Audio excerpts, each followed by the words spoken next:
कहते हैं कि विश्वास का रिश्ता खून के रिश्ते से कम नहीं होता है। आप अगर एक दोस्ती की बात करें या पति पत्नी के रिश्ते की बात करें, ये सब कहीं ना कहीं एक विश्वास का रिश्ता है। अगर आपके पास एक अच्छा दोस्त है और आप अगर किसी मुसीबत में परेशानी में है, तो वह दोस्त आपको हर परेशानी और मुसीबत से निकालने के लिए हर संभव प्रयास लगा देगा। अगर आपकी पत्नी अच्छी है और आपकी आर्थिक स्थिति अच्छी नहीं है, तो फिर भी वह पत्नी आपके हर कदम आपके साथ चलेगी। लेकिन कभी कभी किसी के ऊपर आंख मूंद कर विश्वास करना कितना घातक साबित हो सकता है। आज आपको यह कहानी सुनने के बाद यकीन हो जाएगा कि किसी के ऊपर भी आंख मूंद कर भरोसा और विश्वास नहीं करना चाहिए। बिहार का एक जिला है गया, और गया जिले में ही एक परिवार रहा करता था। ये मध्यम वर्गीय परिवार था। इस परिवार में माँ बाप के अलावे एक बेटा जिसका नाम गौतम होता है, वो 24 साल का होता है, और उसकी एक बहन और बेटी होती है जिसकी उम्र 10 साल होती है। यानी कि इस परिवार में माँ बाप के अलावा एक बेटा और एक बेटी होती हैं। बेटे की पढ़ाई ग्रेजुएशन कंप्लीट हो चुकी होती है, कंप्यूटर का वो काम कर रहा होता है। अब घर की जो आर्थिक स्थिति होती वह अच्छी नहीं होती है। लेकिन गौतम के जो दोस्त होते हैं वो गुजरात के अहमदाबाद में फैक्ट्री में काम करते हैं, और उन सब के घरों की आर्थिक स्थिति ठीक ठाक होती है। अब जो गौतम है वो अपने दोस्तों को देखता तो उसका भी मन करता है कि वो भी गुजरात में जाकर काम करें। फिर उसकी जो घर की स्थिति है वह भी धीरे धीरे ठीक होने लगेगी। अब एक दिन गौतम अपने माँ बाप से बात करता है, बोलता है कि घर की जो स्थिति है वह अच्छी नहीं है, तो फिर जो मेरे दोस्त हैं वह गुजरात में काम करता है, अहमदाबाद, तो मैं भी उन लोगों के साथ काम करना चाहता हूं। मेरी पढ़ाई भी पूरी हो गई और घर में अकेले ऐसे ही मेरा समय बर्बाद हो रहा है। कंप्यूटर की पढ़ाई भी लगभग पूरी हो चुकी है। तो माँ बाप ये बात सुनने के बाद अपने बेटे को उन दोस्तों के साथ, उन लोगों के साथ जाने के लिए उसको परमिशन दे देता है। अब उस बेटा जो है वो 2017 की बात है। वह अपने दोस्तों के साथ गुजरात के अहमदाबाद काम करने के लिए चला जाता है। वह वहां पर एक अकाउंटेंट के तौर पर काम करना शुरू करता, क्योंकि उसको कंप्यूटर की अच्छी खासी जानकारी होती है। वह बीकॉम किया लड़का होता है। अब 2 साल काम करने के बाद उसकी जो सैलरी वह काफी अच्छी खासी हो जाती है। इसके बाद वह अपने माँ बाप को भी अहमदाबाद ले जाता, फिर वहां पर एक किराए का मकान लेता है, फिर उसी में अपने माँ बाप के साथ वहां पर रहने लगता है। उसकी बहन भी वहां पर चली जाती है। अब होता यह है कि वहां पर वो एक सीनियर अकाउंटेंट बन जाता, उसकी इनकम काफी अच्छी खासी होती है। फिर वो बराबर अपने माँ बाप के साथ किराए के मकान में रहता है। अब होता है कि 2 साल से भी अधिक का समय गुजरता है, और फिर उसके साथ एक लड़की जो काम करती है जिसका नाम रिया होता है, उसके साथ दोस्ती हो जाती है। फिर दोस्ती धीरे धीरे प्यार में बदल जाता है। अब धीरे धीरे दोनों की दोस्ती प्यार में बदल दिया, तो फिर दोनों शादी करने का मन बना लेते हैं। फिर दोनों अपने माँ बाप को यह बात बताते हैं। रिया जो है वो गुजरात के अहमदाबाद की रहने वाली होती है। अब माँ बाप दोनों के, जो है गौतम के माँ बाप और रिया के जो माता पिता है, वह दोनों शादी के लिए राजी हो जाते हैं। अब दोनों की शादी धूमधाम से हो जाती है। अब दोनों एक साथ रहने लगते हैं। उसी किराए के मकान में अब लगभग 6 महीने गुजर जाते हैं। तो फिर रिया वो अपने साथ उनको बोलती है कि वो काम करना चाहती है। घर में उसका दिन भर मन नहीं लगता है, तो फिर वह काम करने के लिए जाना चाहती है। अब यह बात जब गौतम को पता चलता तो फिर गौतम बोलता है कि तुम्हें काम करने की क्या जरूरत है, मेरी अच्छी खासी सैलरी, ये सब कुछ ठीक ठाक चल रहा है, तो तुम्हें घर में क्या परेशानी है। लेकिन रिया बताती है कि वो घर में रहना नहीं चाहती है और शुरू से उसका काम करने का आदत है, तो फिर वह दिन भर घर में परी अकेली महसूस करती है। अब ये सब सुनने के बाद गौतम को भी लगता है कि चलो ठीक है, मुझे भी बैक वाटर मिला हुआ है, कंपनी में हम लोग उसी में रहेंगे, माँ बाप यहां रह लेंगे। अब रिया गौतम के साथ उसी फैक्ट्री में काम करती है, फिर उस क्वार्टर में रहने लगती है। अब यहां पर उसके माँ बाप और उसकी एक जो बहन होती है वह यहां पर रहने लगती है। उसका नाम नीतू होती है, जो उसकी बहन होती है। अब होता यह है कि वो लोग जो उसके माँ बाप जहां पर किराए के मकान में रहते हैं, उसी मकान के बगल में एक किन्नर जिसका नाम किरण होता है, वो भी वहां पर रहा करती है।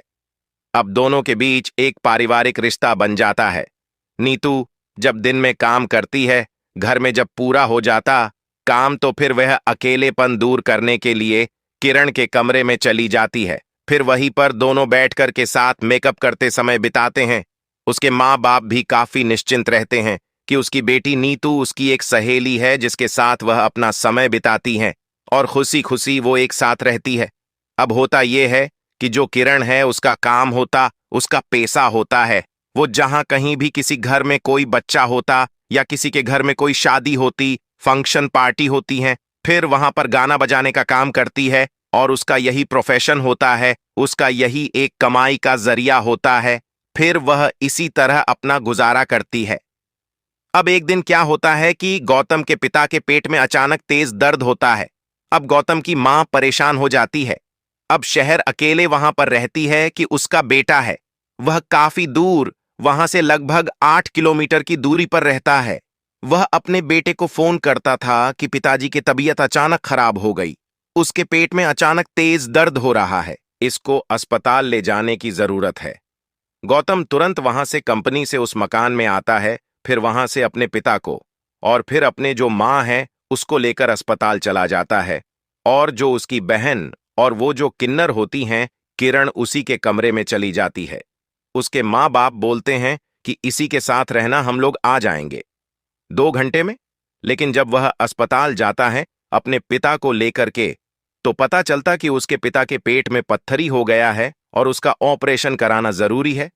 अस्पताल में लगभग 1 सप्ताह वहां पर गुजरना पड़ेगा। अब जो नीतू है वह किरण के पास रहती है, फिर वहीं पर अपना समय गुजारती थी, क्योंकि अस्पताल जाना नहीं चाहती है। शहर का इलाका है, गांव में रहने वाली लड़की अकेले अस्पताल में क्या करेगी। उसकी मां वहां पर देखभाल करती है। फिर उसके पिता का ऑपरेशन होता है और इसी बीच क्या होता कि नीतू वह किरण के कमरे में रहने लगती है। अब एक दिन जो किरण है वह अपना काम करके, खाना पीना बना करके, फिर वो बेड पे सोई रहती है। फिर गंदी गंदी फिल्में देख रहा होता है, ब्लू फिल्म देख रहा होता। अब नीतू जब यह देखती है तो फिर वो बोलती है कि आप ये सब फिल्में क्यों देखते हैं, ये सब अच्छी बातें नहीं हैं, कोई देख लेगा तो क्या सोचेगा। तो फिर किरण जो है किन्नर, वो बोलती है कि देखो तो अच्छा लगेगा, तुम्हें भी मजा आएगा। अब जो नीतू वह भी देखने लगती है। अब देखते देखते कब दोनों के बीच संबंध बन जाता है, दोनों को पता ही नहीं चलता है। अब नीतू और किरण के बीच ये सिलसिला चल पड़ता है लगभग 6 से 7 दिन, जब तक उसके पिता अस्पताल में रहते हैं। हम दोनों के बीच रिलेशन बनते रहता है। इसके बाद जब उसके पिता आ जाते हैं तो फिर कभी कभार जब काम करके वह घर से फुर्सत उसको मिल जाती है तो फिर उसके कमरे में चला जाता है। फिर दोनों के बीच संबंध बनने लगता है। अब होता यह है कि एक दिन अचानक लगभग 6-7 महीने के बाद नीतू के पेट में अचानक तेज दर्द होता है। अब उसकी मां जो है वह गौतम को फिर से फोन करता है। गौतम आता है, फिर इसको लेकर के अस्पताल जाता है। उसकी चेकअप होती है। अल्ट्रासाउंड होने के बाद पता चलता कि नीतू प्रेग्नेंट है। अब यह बात सुनकर कि उसके मां और गौतम के पैरों तले जमीन खिसक जाती है कि उसकी जो नीतू है वो कहीं जाती नहीं है, वह अकेले वहां पर रहती है, घर में रहती है, वह अपने माँ बाप के साथ रहती है। उसका किसी के साथ मिलना जुलना, कोई दोस्ती भी नहीं है। लेकिन अचानक ये प्रकरण कैसे हो सकती है। फिर वह दूसरे डॉक्टर को दिखाते हैं। उसको लगा कि हो सकता कि कोई गलत रिपोर्ट हो, डॉक्टर को कोई गलत फहमी हुई हो। अब दूसरे डॉक्टर के पास आता है, वहां भी वही रिपोर्ट आता है।